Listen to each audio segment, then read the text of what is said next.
Vamos a continuar. Este estudio está bien interesante. Nos ha dejado hartas cosas esta carta. Me ha enseñado muchísimas cosas y Pablo nos ha estado compartiendo que es por medio del Evangelio de la Gracia que nosotros hemos sido salvos. Y esta iglesia de Galacia estaban estos hermanos abandonando la fe en Cristo, abandonando la gracia de Dios, y lo que estaban haciendo eran volviendo a los rituales de la ley. Ellos estaban, muchos de ellos que se habían convertido a Cristo, estaban viniendo a estas leyes, ¿no? Como costumbres, como la circuncisión, como el tema de volver a la ley y todo ese tema. Y la verdad es que lo que Pablo está haciendo es defender el Evangelio. Yo creo que es importante, nosotros le debemos mucho al apóstol Pablo, porque Dios lo usó grandemente para que el Evangelio no se perdiera en el tiempo. Pablo se puso firme cuando hubo que ponerse firme, cuando ameritaba la situación ponerse firme, incluso amonestó a uno de los apóstoles más grandes, más fuertes, más duros del grupo íntimo de Jesús, que fue Pedro. O sea, Pedro era un hombre del círculo íntimo de Jesús y Pablo igualmente lo tiene que amonestar porque él estaba comportándose como de manera hipócrita, ¿no? Compartiendo con los gentiles, pero cuando llegaban los judíos se retraía. Y Pablo nos ha estado compartiendo estos últimos domingos que la justificación que nosotros hemos recibido, ¿qué es lo que era la justificación? El acto de ser declarado justo ante Dios. Eso no ha venido por medio de cumplir la ley, no ha venido por medio de las obras, ha venido por medio de la fe en Jesús, y que también por medio de la fe en Jesús hemos recibido el Espíritu Santo, y que también es asimismo, de esa misma manera, a Abraham fue dada una promesa de salvación en una descendencia en Cristo, a través de la cual iban a ser benditas todas las naciones de la tierra. Y entonces Abraham también fue justificado por la fe. Por lo tanto, los que somos hijos de Abraham somos los que hemos creído por la fe en Cristo, no por una cosa netamente de ser cosanguíneo, o sea, tener la misma sangre de Abraham, sino por la fe que él tuvo. Entonces es una bendición para todo el mundo por medio de la persona de Cristo. Ahora el punto es, entonces, ¿qué hacemos con la ley? ¿Cuál es el propósito que la ley tiene? Porque si no somos salvos por ley, entonces, ¿qué propósito tenía la ley? Y eso es lo que Pablo nos ha estado diciendo estos domingos, que la ley no es que nos sirva para nada, la ley tiene su propósito y cumple su propósito. Y ese propósito son dos cosas. Primero, que fue añadida a causa de nuestras iniquidades, de nuestros pecados. De lo contrario, estaríamos matándonos todos unos a otros. O sea, imagínate que con ley, una nación, imagínate lo que pasa en un país, a pesar de que hay leyes, imagínate no la hubiera. ¿Okay? El hombre necesita un control, lo necesita, ¿no? No como esta gente como romanticona del anarquismo que dice que no, que el hombre, hay suficiente bien en el hombre y todo, que puede el hombre por sí mismo gobernarse. La historia nos ha mostrado que no es así. La historia nos ha demostrado lo contrario y nos seguirá mostrando lo contrario. El hombre no es capaz de hacer el bien. La Biblia nos dice que no hay justo ni aún uno. Entonces, ¿qué hizo la ley? La ley vino como un poco a ponernos un párele, un tope, para que no nos matáramos unos a otros. Literalmente es eso. Y también la ley fue dado como un instructor, como un ayo, ¿se acuerdan? Hablamos esa palabra ayo, o un tutor o un guía, que nos llevaba de la manito hasta que viniera Jesucristo. Por lo tanto, la ley lo que hace es traernos a Jesús. Eso es lo que hace la ley, ese es el propósito de la ley. El propósito de la ley es mostrarnos que tú y yo somos pecadores y que ante Dios estamos todos en el mismo saco. El religioso más grande de este mundo, el moralista más perfecto de este mundo, como el vividor más sucio de este mundo, ambos están en la misma condición delante de Dios. No hay diferencia alguna. Entonces, todos a los pies de Cristo estamos igual. Y ese es el punto de comparación. Y la ley nos muestra eso. La ley nos muestra que tú y yo somos culpables y estábamos bajo su maldición. Pero ese es el propósito de la ley justamente. Ahí parte el tema. El Evangelio parte que somos todos pecadores y por lo tanto, por esa razón necesitamos un Salvador. Porque hay gente que te puede decir, pero si yo no soy malo. ¿Yo por qué necesito a Jesús? ¿Por qué necesito un Salvador si soy bueno? La Biblia dice lo contrario. La Biblia dice que tú necesitas un Salvador y que todos necesitamos a un Salvador porque somos malos. No en nuestra percepción. El problema es que podemos ser buenos en relación a otro. Claro, siempre vamos a encontrar a alguien que es peor que nosotros. Probablemente lo vamos a encontrar, sin duda alguna. Pero ante Dios, ¿cuál es el punto de comparación? El punto de comparación es Dios. Dijimos que pecado es en el griego armatilla, que significa errar al blanco. Y el blanco, donde quiere Dios que apuntemos, es Dios. Es santidad, perfección, y nadie puede hacer eso. Entonces la ley vino para justamente hacerme entender que necesito un Salvador. Hacerme desesperadamente desear un Salvador para mi vida. Y eso es lo que hizo la ley, ¿ya? Eso es lo que hizo la ley para nosotros. Es guiarnos bajo este tutor, ser el tutor hasta que viniera Jesucristo, ¿verdad?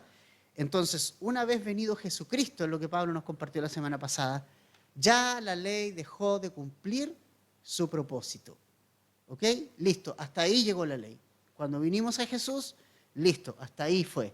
Ya no dependemos de ese ayo, ya no necesitamos esa guía, ya no necesitamos ese tutor, porque ahora tengo el Espíritu Santo que es mi guía. El Espíritu Santo es mi tutor. El Espíritu Santo es el que me transformó y ahora el Espíritu Santo es el que me hace dar fruto. En la ley no podía tener esas cosas, simplemente me mostraba que eres pecador.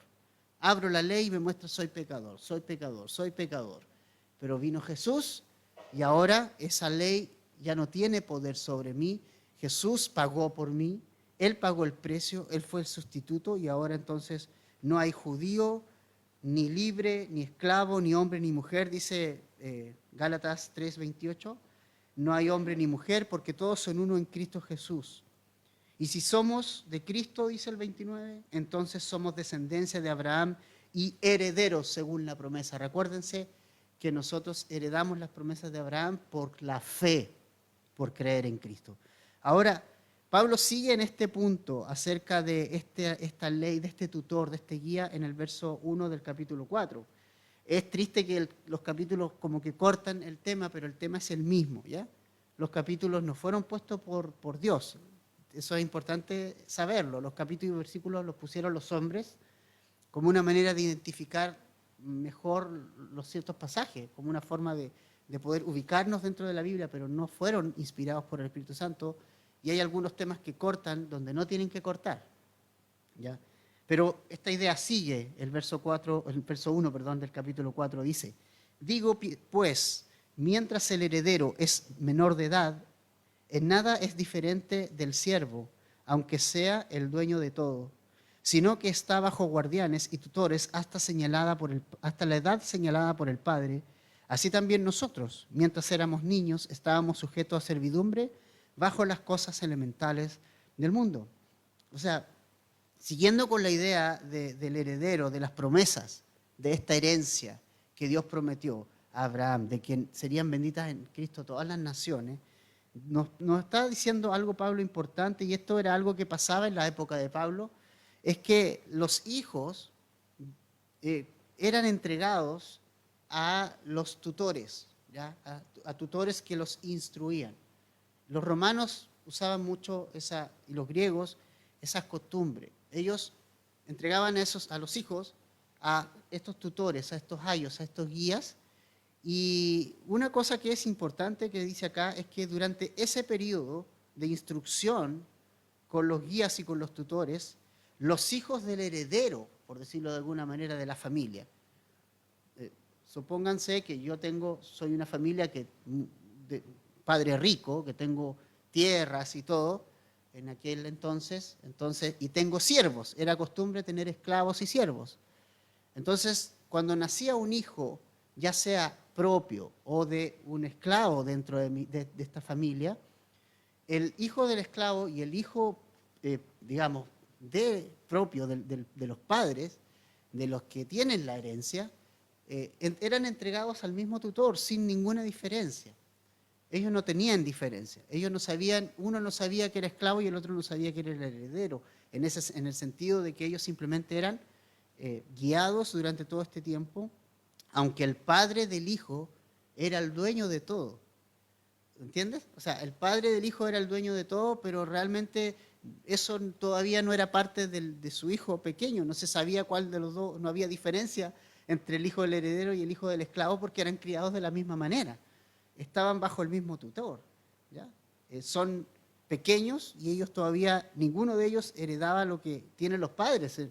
Y entonces el padre determinaba una cierta edad que el tutor lo tenía que entregar.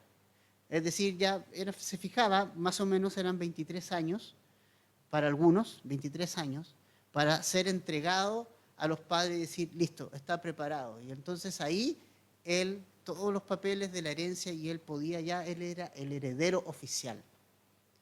Llegado el tiempo, llegado el año, cumplía el 23 años, listo, era el tiempo en que ya se convertía, ahí había una diferencia, ahí empezaba la diferencia.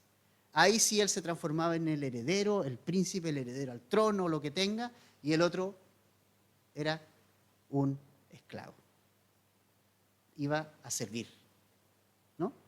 Entonces, ahí recién había esa diferencia. Entonces, el hijo del heredero, lo que dice Pablo acá es que por muy rico que sea su padre, no tiene ninguna diferencia con el hijo del esclavo a esa edad, porque sencillamente aún no recibían esa edad. Pero, mira lo que dice el verso 4 de Gálatas 4. Pero cuando vino la plenitud del tiempo, Dios envió a su Hijo, nacido de mujer, nacido bajo la ley, a fin de que redimiera a los que están bajo la ley, para que recibiésemos la adopción de hijos. Y porque ustedes son hijos, Dios ha enviado el Espíritu de su Hijo a nuestros corazones, clamando, Abba, Padre. Por tanto, ya no eres siervo, sino hijo. Y si hijo, también heredero por medio de Dios. Oh, qué interesante, ¿no? Qué interesante historia.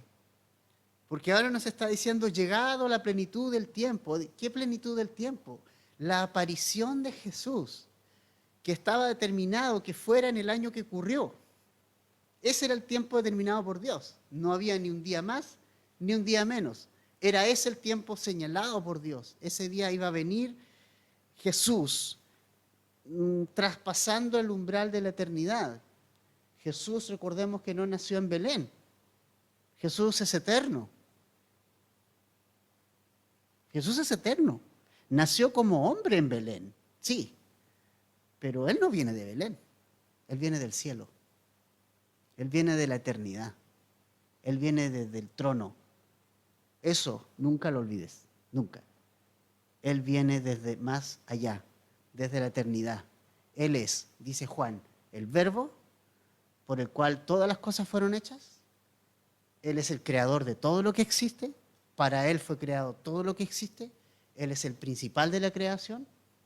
Él no solamente es diferente del Padre, pero también, aún siendo diferente del Padre, Él es Dios.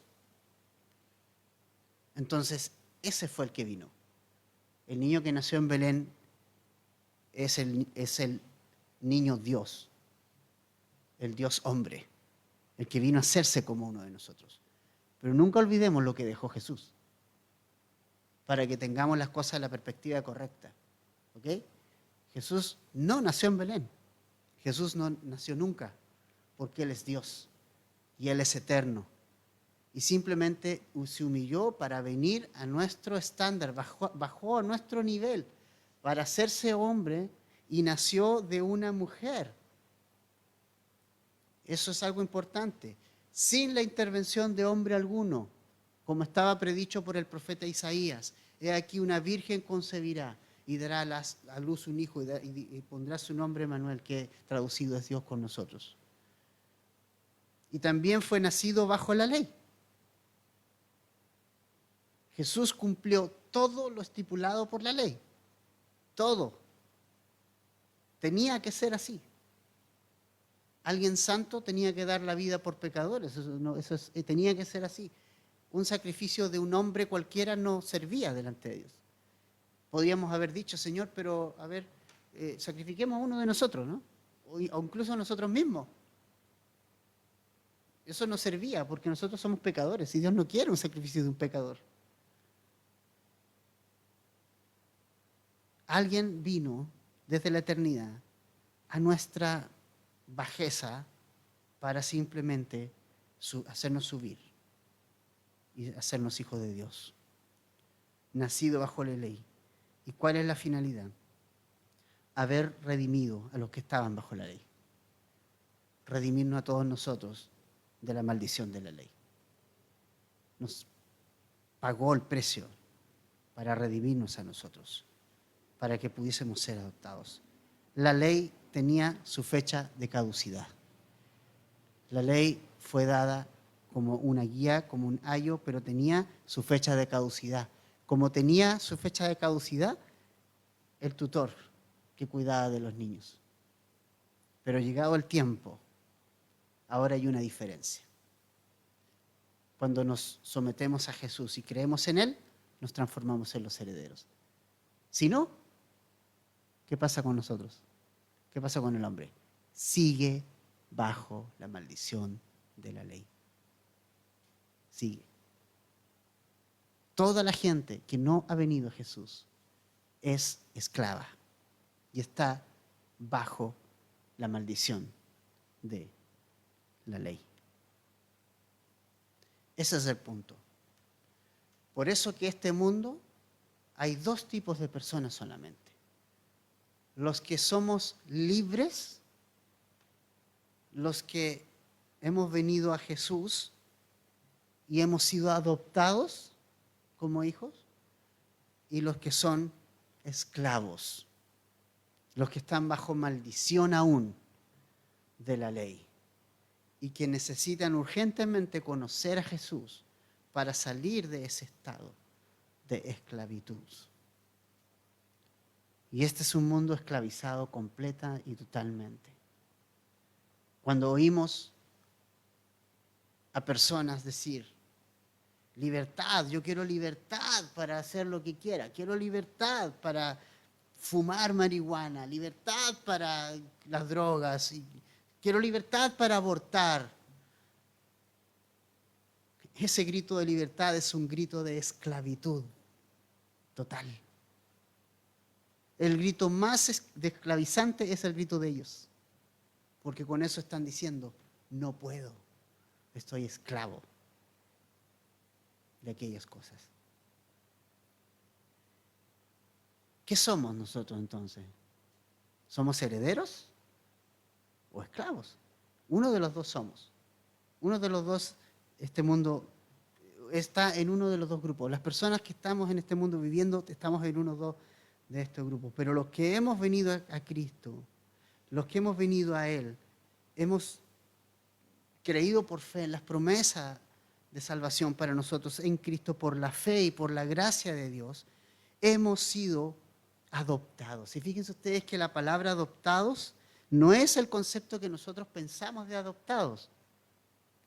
Nosotros tenemos el concepto de adopción de alguien, de una pareja que no puede tener hijos y que va a buscar un hijo a algún lugar por ahí, ¿ok? Normalmente es un bebé. La palabra adopción acá es, en el griego, tiene esa connotación de alguien ya grande, que ya es grandote, maduró, que ya tiene mayoría de edad y que pertenece a una familia esclava, ha sido agarrado, ha sido tomado y ha sido puesto en la familia de Dios. Eso significa ser adoptado. Nosotros hemos sido adoptados en Dios. Hemos sido colocados como hijos. No éramos hijos de Dios. No lo éramos. No lo éramos. No existe eso de salvación universal. Eso no está en la Biblia. No todos son hijos de Dios. Todos hemos sido creados por Dios. Pero quienes somos hijos de Dios somos simplemente los que hemos venido a Jesús, hemos derramado nuestros corazones delante de Él, le hemos entregado nuestra vida y ahora Él nos ha colocado como hijos en su familia. No éramos hijos de Dios, pero en Jesús hemos sido colocados en la familia, en la fe, como hijos de Dios, por la gracia de Dios, no por otra cosa. No tenía por qué llegar ese día y llegó. No tenía por qué llegar ese tiempo, pero llegó. No lo merecíamos, pero llegó en la persona de Jesucristo.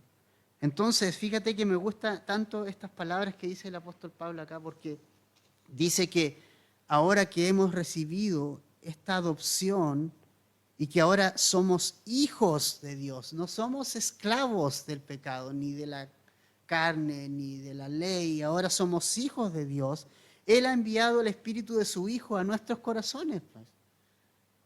Eso es increíble. Y ahora, por eso nosotros podemos clamar, podemos decir, Abba, Padre, ya no somos esclavos, ya no estamos malditos, ya ahora somos hijos, ya no estamos bajo el guía, no estamos bajo el tutor, ahora ya no estamos bajo la nodriza, ya no estamos bajo ese peso, ahora ya somos herederos por la gracia de Dios, todo por medio de Jesús. Y Abba Padre es una palabra disminutiva que usan los niños, que usaban los niños en Abba Padre, es la referencia de un hijo pequeño a su padre, pero no a cualquier padre, sino a quien lo ve con una relación significativa.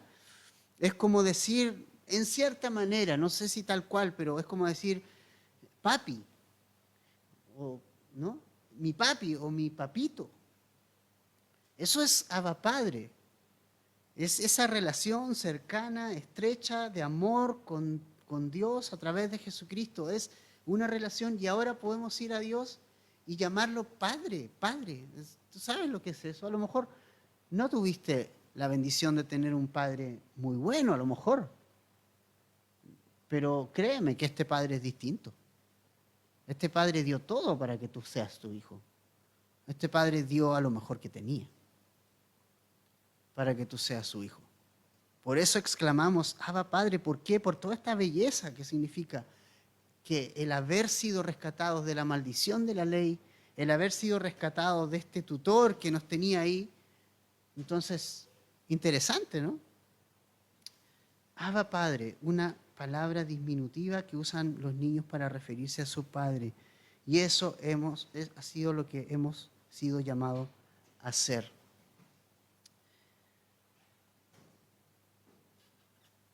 Y esta relación obviamente a nosotros nos permite tener una relación estrecha, viva con el Señor. Eso es interesante, ¿no?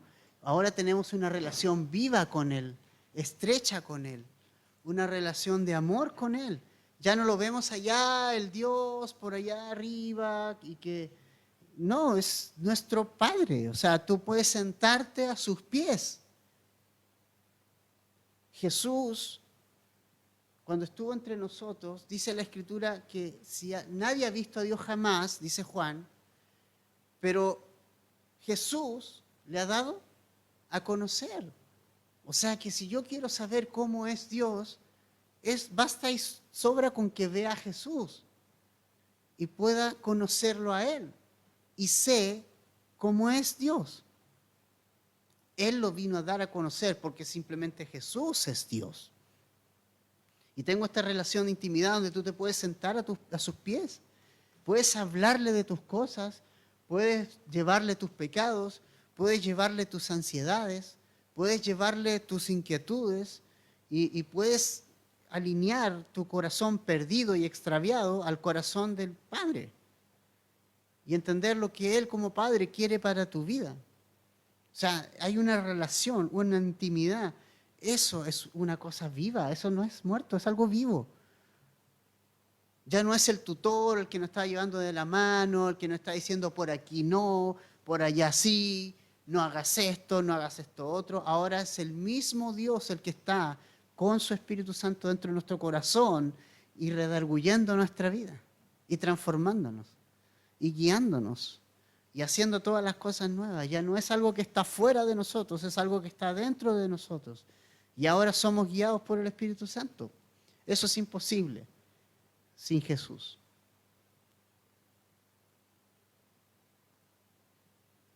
Ahora mira lo que nos sigue diciendo Pablo en el verso 8 del capítulo 4. Pero en aquel tiempo, ¿en cuál tiempo? Cuando ustedes no conocían a Dios, eran siervos de los que por naturaleza no son dioses. Pero ahora que conocen a Dios, o más bien, son conocidos por Dios, ¿cómo es que se vuelven otra vez a las cosas débiles, inútiles y elementales, a las cuales desean volver a estar esclavizados de nuevo? Ustedes observan los días, los meses, las estaciones y los años. Temo que quizá he trabajado en vano por ustedes. O sea, ¿te fijas? Pablo le está diciendo, mira, defínanse. Ustedes estaban en una condición antes de venir a Jesús. ¿Cuál era esa condición? Esclavos. Y ustedes servían a otros dioses. ¿Cuáles eran esos dioses? Nosotros mismos, el dinero, el pecado, las drogas, el alcohol, el trabajo, todo eso. Y si tú todavía tienes esos ídolos, tienes que quitarlos de ti. Los ídolos no son las estatuas de madera que adoran ni la Virgen María ni nada de esas cosas. Los ídolos fuertes son los que estamos en nuestro corazón. Los que están en primer lugar en nuestro corazón son ídolos. Y antes los servíamos a ellos. Ahora servimos a Jesús. Servimos a Jesús. Antes servíamos dinero, a nuestra posición, la fama, la familia, los hijos, el trabajo. A esas cosas estábamos entregados. Hoy estamos entregados a Jesús. Pero Pablo le dice, en ese tiempo ustedes eran siervos de esas cosas, de los que por naturaleza no son dioses. ¿Ves? Esclavos éramos. No éramos libres, éramos esclavos de todas esas cosas, de nosotros mismos, en primer lugar. Porque el primer Dios que el hombre adoró al dejar a Dios fue el hombre mismo. Ponerse en el centro y quitar a Cristo del centro. Quitar a Dios de su vida. Y estamos viviendo en tiempos en que todos están quitando a Dios de todo. Ya vimos el anuncio de nuestro presidente, ¿no? Por lo menos 3 anuncios que complican. Educación sexual integral, básica y media, donde a tus hijos les van a enseñar que la homosexualidad es normal, que tienen que explorar sus cuerpos, que si tu niño besa a otro niño no importa, que si una niña besa a otra niña en la sala, el que tiene que tomar medidas es el liceo para que no les hagan nada y no digan nada porque está explorando. Este mundo ha quitado a Dios de todo lugar. Pero una cosa sí tenemos clara, que contra la iglesia las puertas del Hades no van a prevalecer. No lo van a hacer. Y esto no es con nuestra fuerza, ni con ñeque, ni que vayamos al Congreso. Nosotros vamos a orar y nosotros vamos a predicar el Evangelio, porque el Evangelio va a traer luz. Porque la luz, ¿dónde resplandece? En las tinieblas, pues. Y mientras más tinieblas, ¿dónde se ve más la luz? Donde está más oscuro. Aquí está clara esta sala, probablemente si apagáramos la luz no se vería mucha la diferencia. Pero si esta sala estuviera oscura y encendiéramos la luz, ahí se nota, ¿ves? Pero esa es la condición de este mundo, o sea, esa es la condición que teníamos nosotros también antes, totalmente en tinieblas, quitando a Dios del centro de todo. Pero un día vino Jesús a nuestra vida y un día nos liberó de toda esa condición. Toda condición, todo hombre que no conoce a Jesús es una condición de esclavitud. Jesús le dijo incluso a los mismos religiosos, en Juan 8:34 le dijo que les digo que todo el que comete pecado es esclavo del pecado y el esclavo no queda en la casa para siempre. El Hijo sí permanece para siempre, así que si el Hijo los hace libres, ustedes serán verdaderamente libres, le dijo Jesús a los religiosos. Juan 8:34-36. Entonces lo que Pablo está haciendo acá es reprochando a esta iglesia.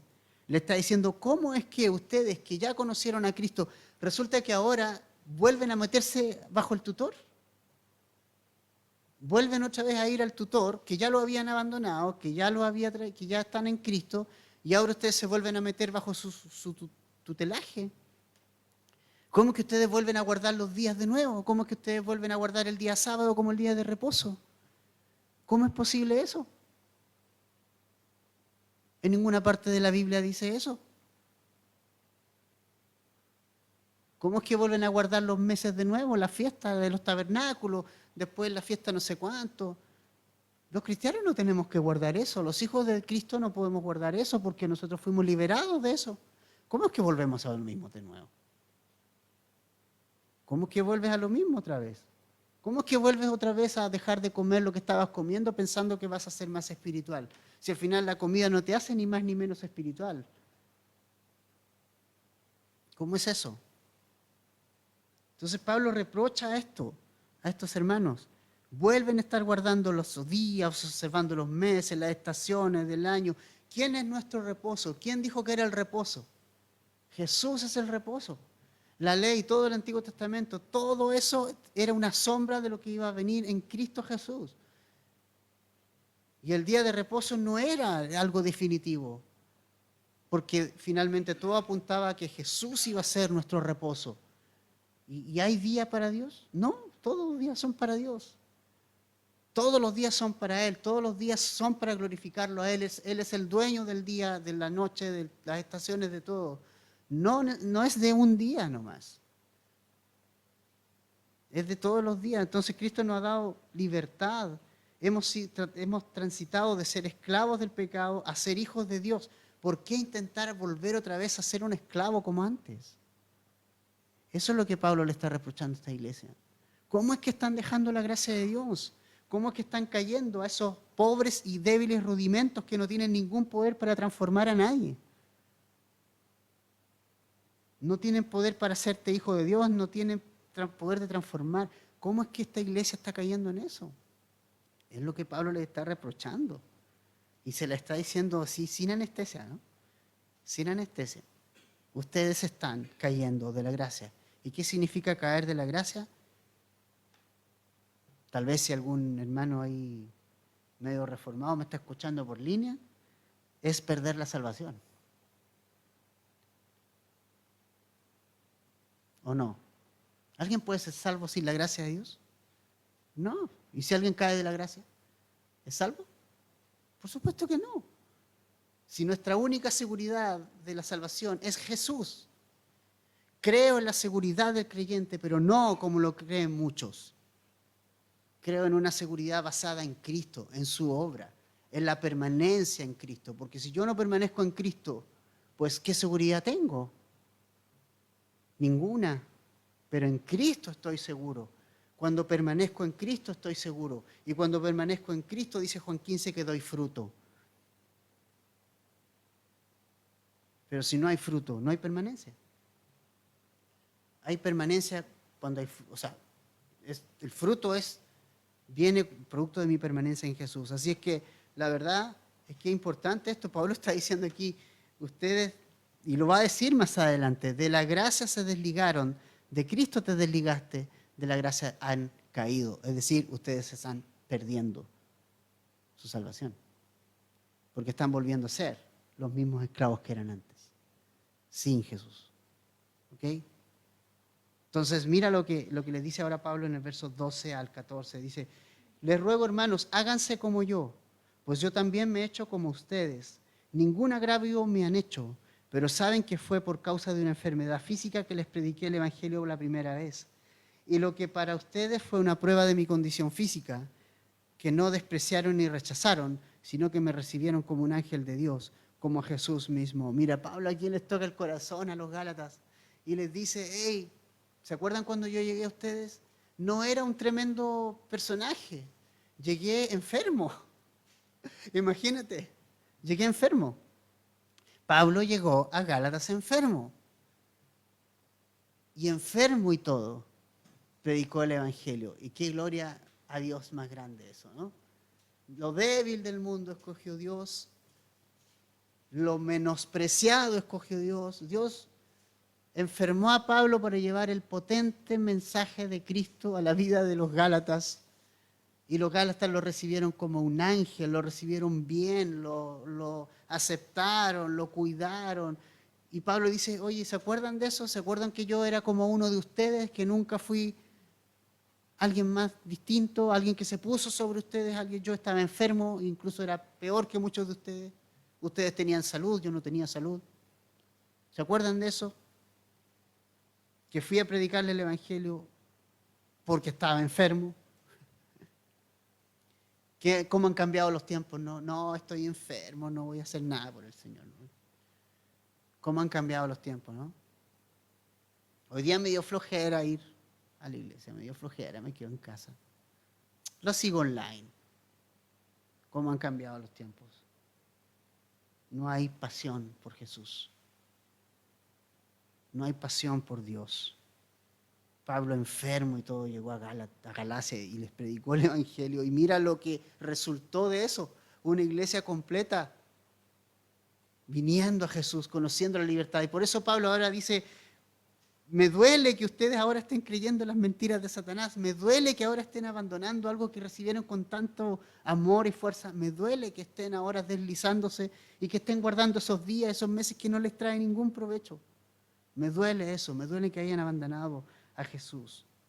Y esto no es un ataque de Pablo, es una forma de decirles que todos vinimos a ser hijos de Dios de la misma manera y que Pablo no era precisamente una evidencia de un ser superdotado, todo lo contrario, fue un hombre enfermo que estuvo entre ellos, normal. Y esa enfermedad lo hizo alguien común y corriente, salvo por la gracia de Dios. Tal cual como eso. Entonces mira el verso 15 al 20.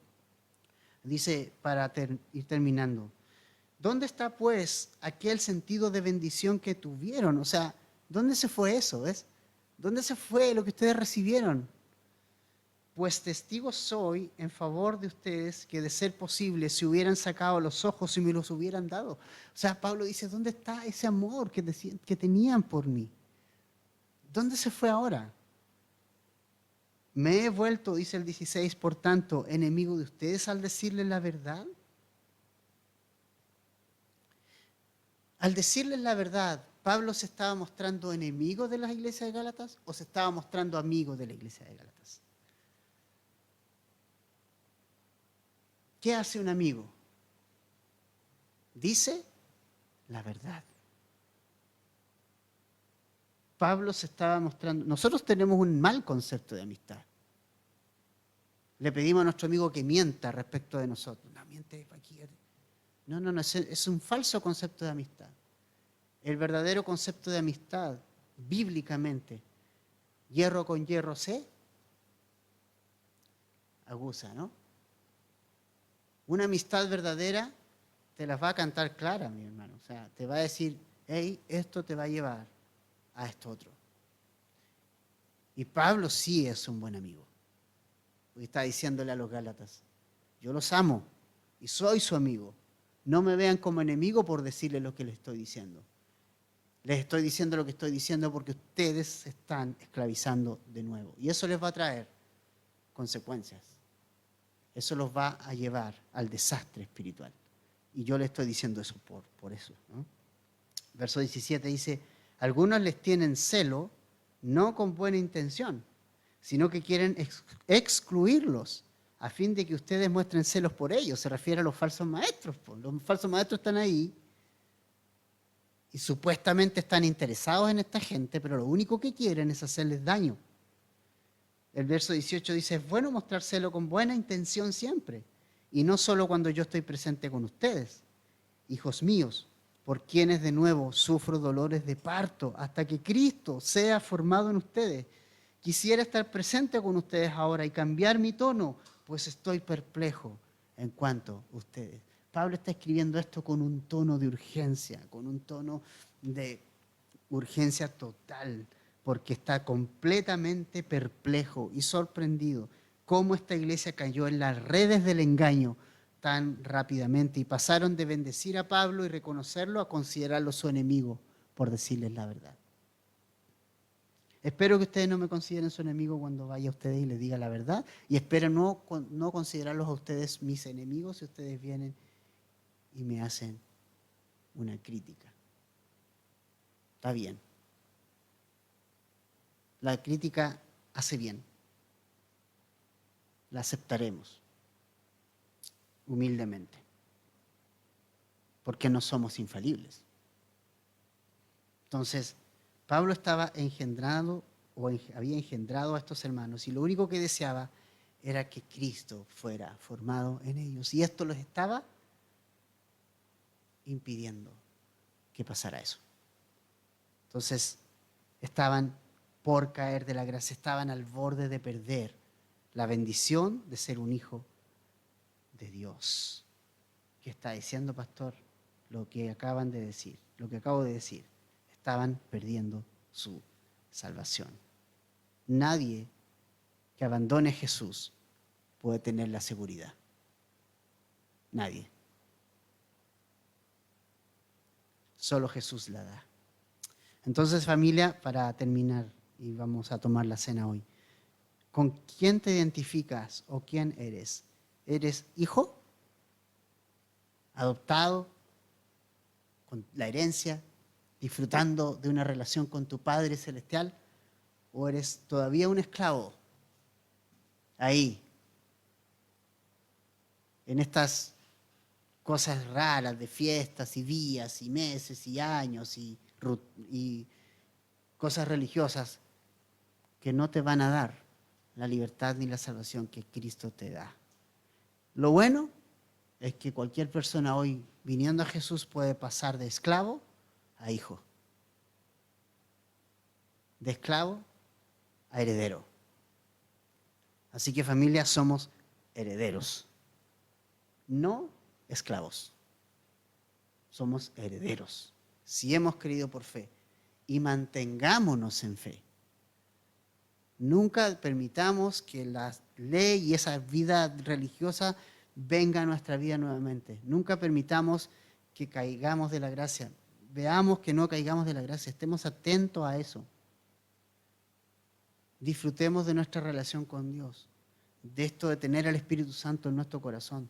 De poder disfrutar de una comunión con nuestro Padre y de llamarlo Padre y tener esa intimidad.